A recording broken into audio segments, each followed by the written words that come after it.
Alors, l'astuce que je vais te donner ou alors ce que je vais partager ici avec toi qui va te permettre aussi de voir en fait où tu te situes dans tes sens, dans tes dons, dans ton potentiel et je t'encourage réellement à les maximiser. Donc, lorsque tu vas découvrir ce que je vais te dire aujourd'hui, je t'encourage à les maximiser. OK?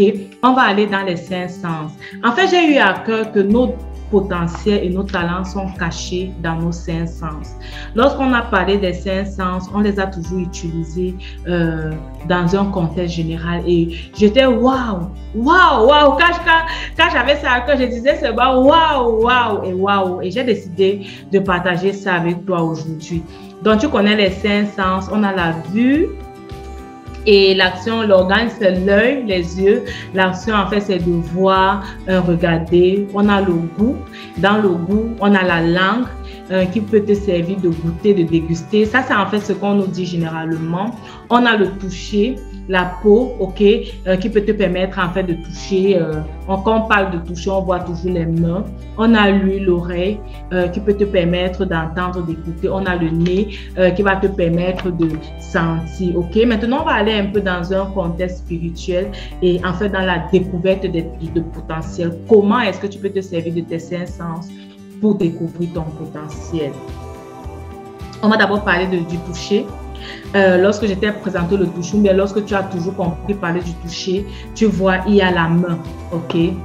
Je vais te demander aujourd'hui, qu'est-ce que tu as dans tes mains? Qu'est-ce que Dieu t'a donné dans les mains? Quand Dieu a fait l'homme, il y a eu l'action et il a fait avec les mains, OK? Donc, dans les mains, tu as ton potentiel. Si tu es quelqu'un qui travaille beaucoup avec les mains, commence à regarder. Ça veut dire quoi? Ça veut dire que tu peux être, il y a le potentiel peut-être dans la coiffure, dans le dessin, dans la nutrition, dans l'écriture, OK? Dans le massage, tout ce qu'il y a, cuisine, dans la cuisine, OK? Si tes mains, il y a quelque chose dans tes mains, demande à Dieu, Seigneur, est-ce que mon potentiel, tu l'as caché dans mes mains? Chez moi, en fait, je vous ai parlé, c'est la coiffure, c'est dans les mains et je les utilise et cela me rapporte de l'argent, OK? D'autres personnes, ça sera dans les mains, mais ça ne sera pas peut-être une activité manuelle, ça pourra être autre chose. Ça peut être l'écriture, OK? Donc, ne néglige pas tes mains. Parce que dans tes mains, il y a quelque chose que Dieu a mis. OK? L'autre, on va parler de l'huile, de l'odorat. Dans l'odorat, sentir. Quand on parle de sentir, tu vas te sentir, elle est en train de préparer le beignet. Elle est en train, dans la maison, là, on est en train de faire les œufs. Ça ne se limite pas à ça. Tu peux avoir cette sensibilité-là, la sensibilité du Saint-Esprit. Lorsque tu parles avec quelqu'un, tu commences à ressentir en fait son problème. Tu commences à sentir que ça c'est un truc spirituel. Il faut que je dise telle chose à cette personne. Ça c'est plus que ce qu'elle dit là. Tu commences à sentir, tu vois un peu. Et si tu ressens parfois les choses quand tu es avec les gens, tu ressens en fait que il faudrait que je lui dise quelque chose. Peut-être que tu as un don dans le ministère d'aide pour aider les gens, pour ressentir même compatir dans la compassion, pouvoir aider quelqu'un à porter son problème, pouvoir aider quelqu'un à peut-être même amener son problème à la croix, OK? Et les gens, en fait, qui ont cette sensation de sentir, ce sont des gens qui vont parfois beaucoup prier, intercéder pour les gens. Et tu vas te demander, mais comment est-ce que intercéder, c'est un potentiel? Comment ça peut me ramener de l'argent? Si tu intercèdes, ça veut dire en fait que tu as compris comment intercéder. Tu peux écrire les livres sur l'intercession, tu peux créer une chaîne YouTube pour encourager les gens à l'intercession. Tu peux créer un groupe d'intercession où les gens vont venir ensemble intercéder et tu fais ça comme un membership où les gens vont s'abonner dans ton membership pour intercéder, même si c'est pour la famille. Je me rappelle d'un challenge que j'ai fait, challenge de gratitude, où on faisait la gratitude en fait sur l'époux et où le futur époux. C'était vraiment des moments formidables où on est venu dans la parole, on a vu ce que Dieu dit pour notre mari, on a prié et sans que je ne dise, il y a eu des gens qui m'ont fait des dons, j'ai vraiment apprécié des gestes, vous voyez, c'est en fait un revenu qui est entré, qui n'était pas prévu et tu ne peux pas t'imaginer tout ce que je pourrais faire avec juste les enregistrements de cet événement et tu ne peux pas t'imaginer combien est-ce que ça peut me rapporter.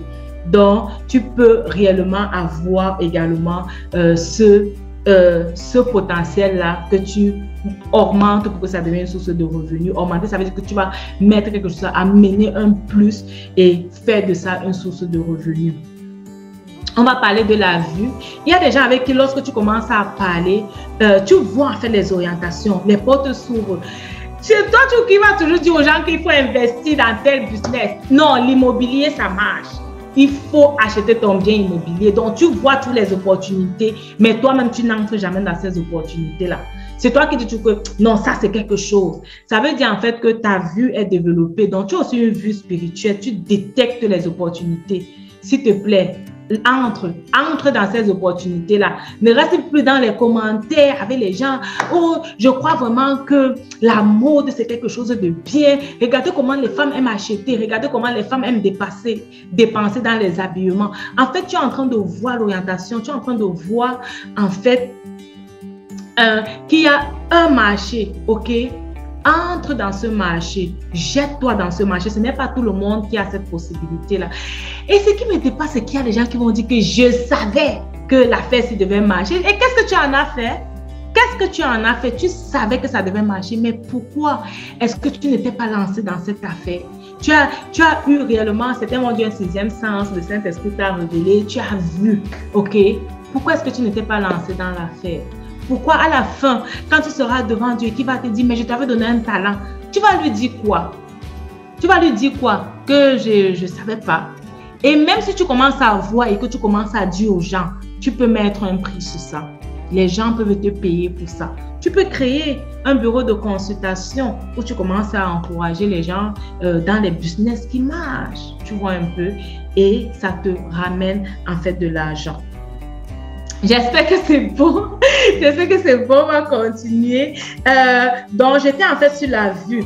Et dans la vue également, il y a l'aspect médiatique. Je vous dis que je suis formatrice média et j'accompagne les entrepreneurs un peu dans la création de leur visuel, un peu dans le design, un peu dans les montages vidéo. Là aussi, la vue. Tu dois avoir une vue et une sensibilité et voir un peu que les couleurs s'y passent ensemble. Pouvoir reconnaître qu'un visuel est beau, OK? Donc, si tu as la vue, si quand tu vois même les choses des gens, tu vois une personne qui est bien habillée, tu reconnais que la personne est bien habillée. Ça, c'est quelque chose que tu peux rentabiliser. Il y a des gens qui finalement, à force de bien s'habiller, sont devenus des coachs dans l'habillement ou des coachs dans... on appelle ça quoi? Oui, les coachs dans l'habillement, en fait. Vous voyez un peu. Et en fait, tu peux aller sur ça dans le design, dans la décoration de l'intérieur. Tu peux créer toi-même des tableaux, OK, qui sont beaux avec de belles couleurs que tu peux mettre sur le marché pour vendre, OK? Alors, on va passer à lui. En fait, lui te permet d'entendre, te permet d'écouter. Et dans un esprit spirituel, en fait, tu dois écouter la direction de Dieu. C'est quelqu'un, en fait, qui sait aussi écouter les autres. C'est quelqu'un, en fait, qui ne se presse pas à parler. Et c'est vraiment un or lorsque tu ne te presses pas à parler. Il y a certaines personnes qui m'ont dit qu'il y a beaucoup de coachs. En fait, il y a beaucoup de coachs parce que la demande aussi est élevée, OK? Il y a beaucoup de problèmes il y a beaucoup de personnes qui ont réellement de problèmes et qui veulent juste parler. OK? Et si tu as l'attitude d'écouter sans critiquer, il y a quelques personnes, tu vas commencer à parler, il va te mettre d'abord. Dès qu'il parle, tu parles, il parle, tu parles, tu ne peux pas. Aujourd'hui, même dans le service de coiffure que je fais, il y a des gens qui viennent dans mon salon, en fait, et lorsqu'on parle, parfois je parle, mais parfois je ressens dans mon cœur, en fait, que je dois écouter juste. Tu vois un peu, et tu écoutes, et la personne se sent vraiment écoutée, la personne revient en fait la prochaine fois, tu vois un peu, parce que la personne se sent bien, la personne s'ouvre, sait que je peux parler sans être critiquée, je peux parler et je trouve quelqu'un avec qui parler. Il y a des gens qui sont seuls, qui ne rient pas parce qu'ils n'ont pas avec qui rire. Et si tu ouvres un salon aujourd'hui à Charisma, OK, on est là, on parle, je parle, il y a une personne qui va ouvrir, parler, peut-être toutes ces journées, tu n'as même pas parlé, tu vas parler ici la première fois. Mais nous sommes là pour t'écouter. Donc, si tu as cette attitude à écouter, à transmettre la connaissance.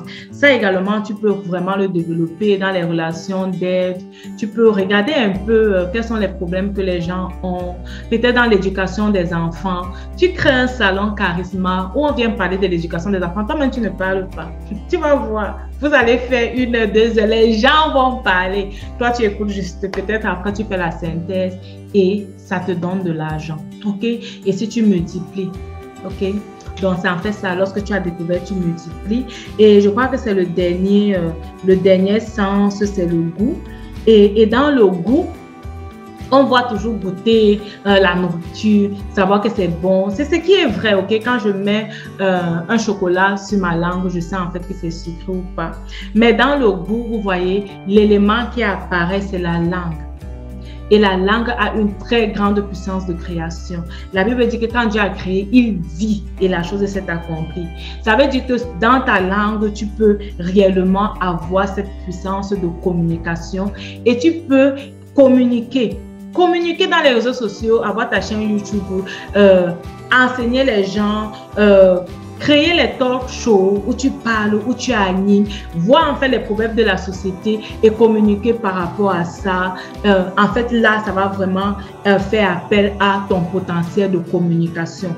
Donc, je t'ai donné réellement ici les 5 sens et en fait, regarde, qu'est-ce qui est un peu plus développé chez toi? Qu'est-ce qui est un peu plus développé chez toi et regarde en fait si ton talent n'est pas caché dans ça et développe. Ne te prive pas. C'est vrai que lorsqu'on parle d'augmentation de sources de revenus, l'erreur, c'est que dès qu'on commence, on veut que ça donne de l'argent. Dès qu'on commence, hey, ça fait il y a 3 mois ici dans l'affaire et je n'ai rien. Non. Ce n'est pas comme ça. Ça commence d'abord par le service. Quand tu sais, Dieu va amener les gens vers toi. C'est comme tu jettes ton pain sur les eaux. Et quand tu sais, Dieu va amener les gens vers toi. Et ces gens-là, en fait, vont commencer maintenant à te payer pour le service que tu es en train de leur rendre. Et c'est comme ça, en fait, que les revenus vont entrer, OK? Et que ton cash flow va augmenter. Ça, tu vois? On a toujours généralement été frustrés. On a eu peut-être très peu d'occasions à l'école, peut-être pour faire des exposés, pour prendre la parole. Dites aussi que dans une classe, lorsqu'on est nombreux, c'est très facile aussi de pouvoir se cacher. Mais comme tu dis, le problème, c'est de ne pas avoir fait. C'est lorsque tu connais et tu ne changes pas. C'est là où il y a un problème. Parce qu'il peut y avoir une ignorance, mais Dieu permet qu'à un certain moment de ta vie, que tu puisses prendre conscience de ces choses et tu dois changer en fait.